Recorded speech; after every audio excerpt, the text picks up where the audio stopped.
Résumé en date du 20 juillet 2025. Jour 1243 de l'opération SVO.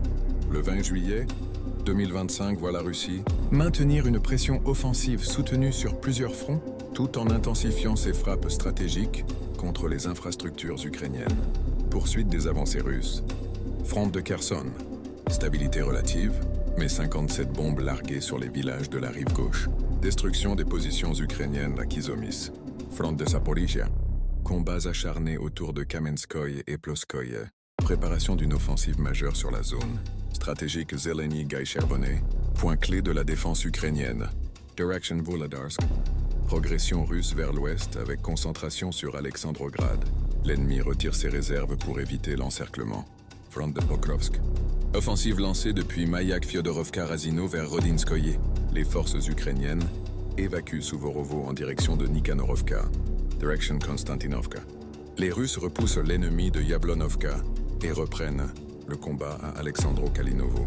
Tentative d'isoler les forces ukrainiennes autour du réservoir Klebanbisk. Direction Kharkov. Progression russe dans la partie sud-ouest de Volchansk et les forêts environnantes. Front de Soumy.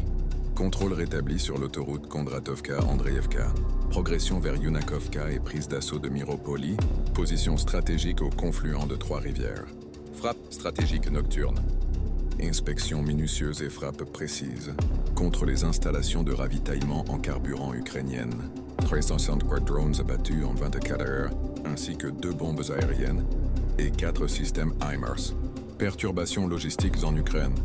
192 trains de voyageurs en retard à cause des attaques drones ayant endommagé les infrastructures ferroviaires. L'aéroport de Rostov-sur-le-Don touché, avec 134 avions Snu-134 livrés malgré les attaques.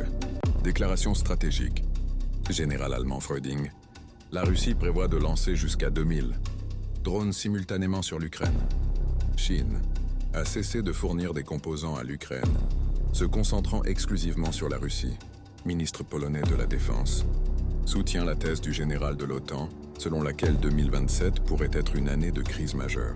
La Russie maintient un rythme opérationnel soutenu, avec des gains tactiques sur plusieurs axes.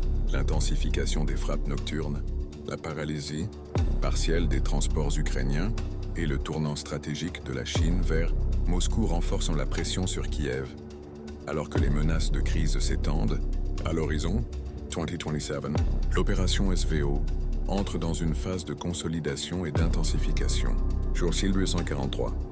La machine russe continue d'avancer, tandis que l'étau diplomatique et stratégique se resserre autour de l'Ukraine.